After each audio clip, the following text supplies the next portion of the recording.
the Houston Texans, a lot of people were cussing them out the first day of free agency. For sure. But then all of a sudden, they go big time. On Tuesday, they sign Danielle Hunter. They trade for Joe Mixon. So 2 big moves by the Texans. What are your thoughts? I think getting Danielle Hunter, obviously they feel that's an upgrade over Jonathan Grenard. Obviously he had 16.5 sacks last year. Yeah. And obviously in the Miko scheme, which elevates defensive ends, you could see, I don't want to say you could see the production increase, because you can't bank that someone's going to get 17 or 18 sacks. That's otherworldly. But I could see him still being in the same range of like the 13 to 16 range. Obviously he's good in the run, good again after quarterbacks. And then obviously getting Joe Mixon. Like at first I was like, I saw this one tweet that said like Joe Mixon and Devin Singletary were kind of equal because they're going through all the moves and whatnot. And they said it was equal. And I was like, that's an interesting tweet. Maybe they are. But then I looked deeper into the numbers and I was like, nah, they're not. Like obviously Mixon's the upgrade over Singletary. How long that upgrade lasts, because he's a running back, and they do tend to, once the decline starts, there's no, you don't turn it back around. You don't turn the clock back. He does turn 28 this season. But I do think he'll still be productive. He's had over 1,200 yards in terms of scrimmage in 5 out of 7 seasons with the Cincinnati Bengals. So he's obviously a true dual threat.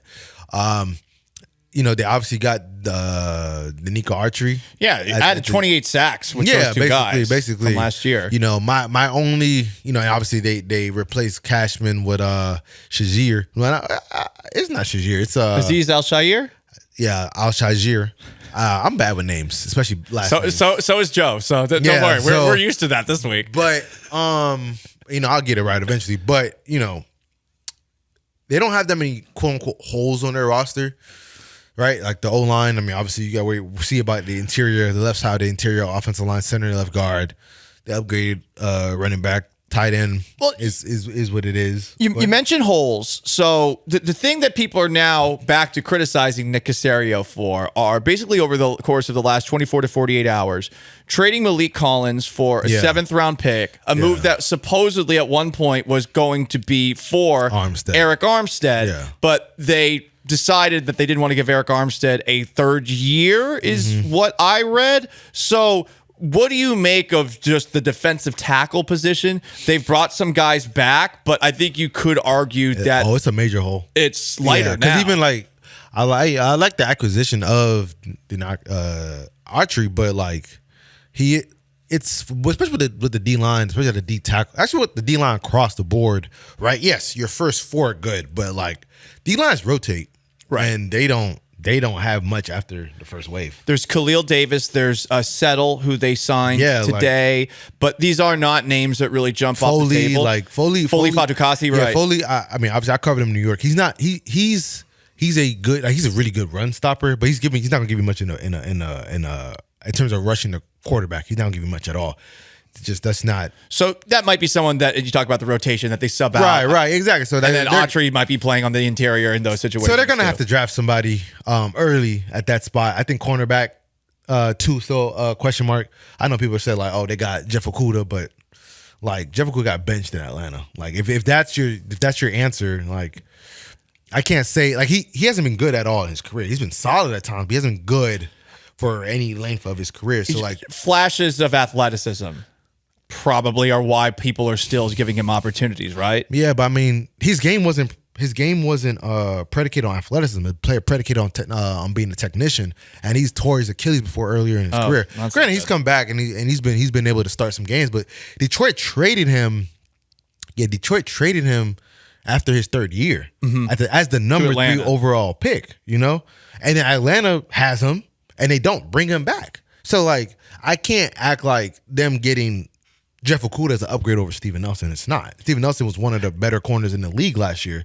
Jeff Okudah was not, and Jeff was benched at one point. What's the latest with Nelson? It sounds like there hasn't been much interest. Yeah, no, I think they're gonna go separate directions, separate ways. Oh, okay. Yeah. So if that's the case, I'm with you. I look at Okudah. It's a lottery ticket. It's like what the Rockets used to do. Daryl Morey used to bring in every single first round pick, like Hashim Thabit and Johnny Flynn, and it didn't work out. But he was like, screw it. Let's see what happens. Right. I understand doing that, but I'm also with you. I'm not expecting Okudah to be the starting corner next year. I mean, I remember like people were showing like on Texans Twitter, they were showing clips of him tackling. He's a cornerback. You know what I'm saying? Like he brings that physicality. Well, that's okay. But he does bring the phicality. I want my corners to be able to lock guys down. Right. You want him to tackle like, on special teams. If it's like if you're, if a woman is talking about a man and the first thing she says about her boyfriend or guy she's seeing, he's like, well, he has straight teeth.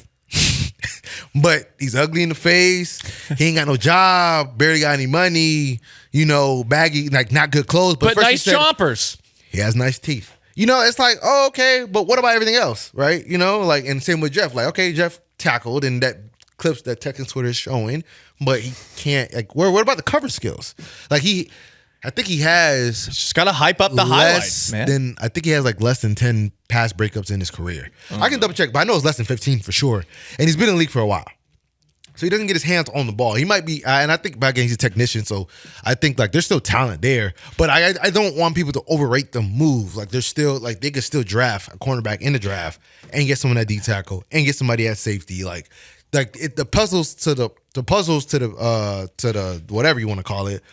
The pieces of the puzzle, there we go. The pieces of the puzzle are not finished yet for the Texans defense, but it should be better than last year. So with the cornerback position, a question, and with the defensive line, a question, people are also strongly reacting to the trade that the Texans made today. And for those who don't know, just a refresher, the Texans made a trade with the Minnesota Vikings. They actually traded away pick number 23, their first round pick, for the first day of the draft, and pick 232 for the Vikings, pick 42, 188, and a second rounder in 2025. I would imagine it'll be maybe a little more difficult to find a defensive tackle or a cornerback to plug in if you're drafting a little bit later. Yeah. Were you surprised that they traded back? Yeah, I was a little surprised. But I'll say this. Like I know I did mention I D tackle spot is a weak spot and the cornerback spot is a little bit of a weak spot. And you could make an argument you could add a safety. But there aren't a lot of guys, I think, because this speaks to the roster right now. I don't know if there's that many guys at 23 that they could draft that would start week 1. And that just speaks to, like, the depth of the draft. Now, like, obviously, if Murphy, from the D tackle from Texas fell or the D tackle from Illinois fell to 23, then maybe, yeah.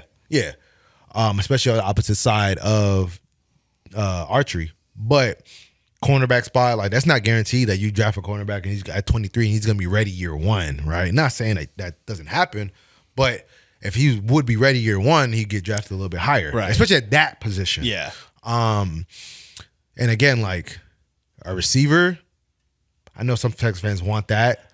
They should be done at receiver. Yeah. I mean, maybe you can get one like in the second or third round.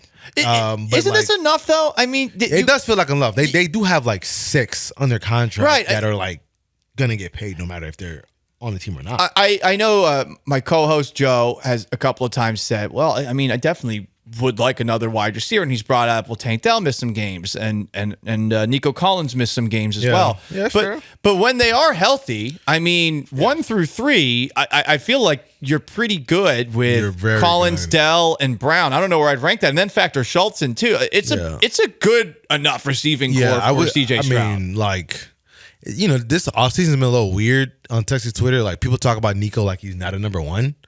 Like, people have been like... The year he just had and the way that he played without Tank Dell, specifically against the Colts, but also against the Broncos.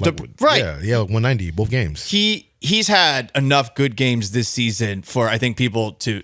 They should be looking at him as one of the top receivers. Yeah, like, we talk about Nico like last year was a fluke, and when in reality, like, Nico went for 1,300 yards in 15 games. In 2 of those games, CJ ain't play. Yeah. And actually, one of the games... he left early. So he played 15 games technically, but he left the first quarter of that game early with a calf injury after beating Sauce Gardner in coverage. Obviously, like, it was a crossing route. Like, those routes are easier for guys to get open on against cornerbacks when you run across the field. So I won't be like, oh, he beat Sauce, whatever. That's the context. But he basically went for almost 1,300 yards in 14 games. Yeah. And 2 of those games were without C.J. Stroud. And if you're going to look at him and say, okay, well, it's just numbers, I would say, hang on. One of those games, I mean, because the Titans game, he ain't playing that one either. But go ahead. If people are going to say, okay, well, he put up good numbers. Also, what stands out, he has the ability at that size to get past an entire defense. Yes. That is not something you teach. And on top of that, he is one of the most violent receivers running with the ball after the catch in the league. Right. I mean, he runs like he is a tight end. Remember that big play he had against the Colts, running down the left sideline, just trucking people? I remember a player after that game told me, they was like, yeah, I you saw how he was getting loose, man. I didn't know he had that in him. Like coming into the season. But he was like, nah, he got, like, Nico at 6'4" plays like a guy that's 6 foot, but not in a bad way. Like when I covered Corey Davis, he was like 6'3", but he played like he was 6 foot. But like you didn't get all the like extra stuff for a 6 foot guy. He just, in terms of physicality and things like that, like he didn't play up to his size. Nico can play up to his size, but he's so shifty laterally. Like, obviously he's never ever going to be Tank, but he's shifty enough to where like cornerbacks have to respect his lateral movement. Yeah, and he can win. He can win every way you need him to win. So that's what I'm saying. Like, I feel like when people question Nico, it's clear that they weren't watching. They weren't watching him, or they didn't understand what they were watching him, or they weren't diving into the all 22 to see how dynamic this guy really was. So yeah, like they had Nico, Tank, Noah, Dalton Schultz, Robert, like that receiving core. If you go into that, like you're set. And like if you want to add, let's say a guy falls into the second round that has like, game breaking speed. All right, cool. Like obviously this would have happened, but let's say Xavier Worthy fell into the second round, which again that won't happen. Guys that run 4.2 go top 15 every time. But if he did and you draft him, all right, cool. Like that's perfectly fine. So they're good at receiver. Now if maybe go from good to great, that maybe add a draft pick that exceeds expectations. I feel like, though, to what you're saying, yeah, sure. But there's other positions that are probably bigger needs right now, whether it is in the draft or in the rest of free agency. We mentioned the defensive line. We mentioned cornerback. And running back, okay, they have at least one in Joe Mixon. I have not given up on Damen Pierce, but I want to see what happens this season, because I feel it's like pretty clear they've given up on him. You think so? You don't think anything can change maybe one offseason? And again, I think it's an uphill battle for him. I just feel like we saw real talent in 2022. There's got to be a way for him to figure this out. Yeah, no, it's going to be on him. Yeah. Yeah, I would say like there's actually like a couple of guys in the 2022 class that have a lot to prove, that are not like they gotta, like Petrie. He's in that class. Obviously, Kenyon Green's in that class. Yeah, Kenyon. Yeah, Pierce is in that class. Like where they really gotta, because again, like when you get a new coaching staff, you're no longer trying to like you're trying to prove it to that coaching staff and why they should game plan around you and why they should build around you and things like that. So yeah, they got some stuff to prove, but I believe in Jalen's talent. I think Jalen will bounce back in a big way.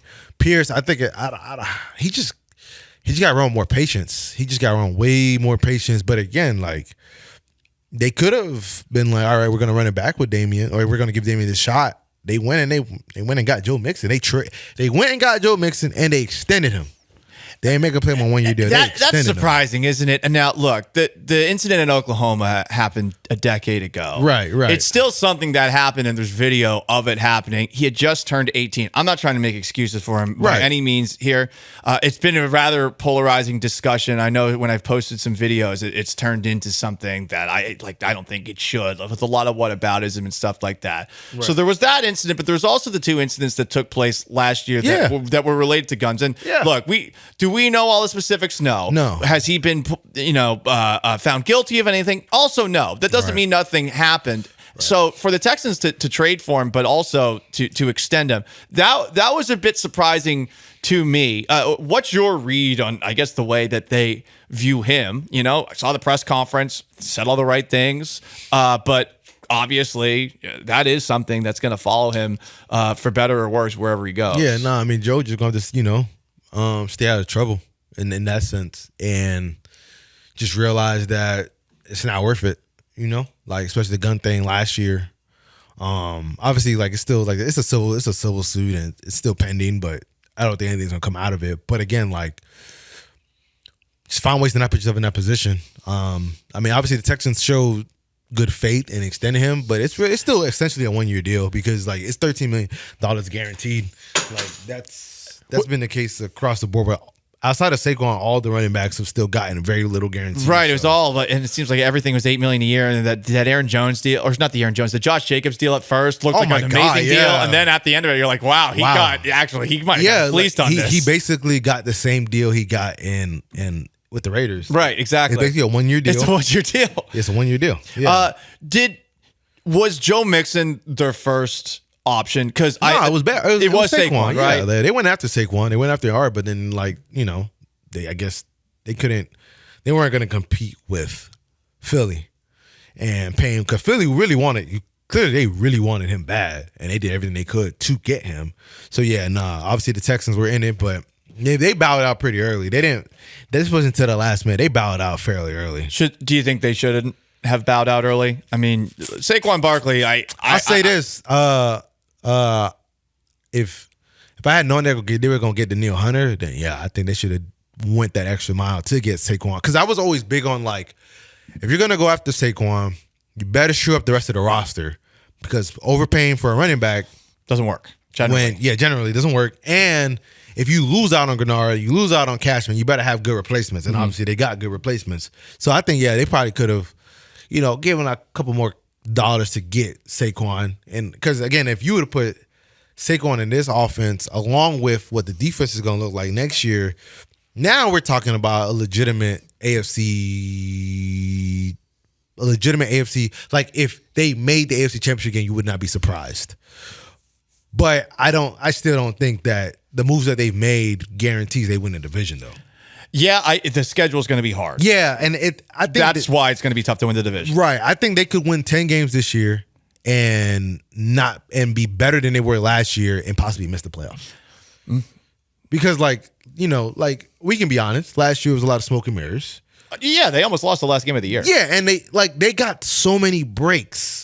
If that running back catches that pass, Minshew misses pass after pass in the game. Yeah. Or like if Jonathan Taylor doesn't hurt his ankle, or why was he off the field for the fourth down? Or if the Bucks figure out how to play defense for 45 seconds, or if Tyler Boyd catches that touchdown in the end zone. Forgot about that one. Or if Derek Carr isn't just peeing down his leg down the stretch. Or if Russell Wilson is just seeing the guys that were wide open in that game.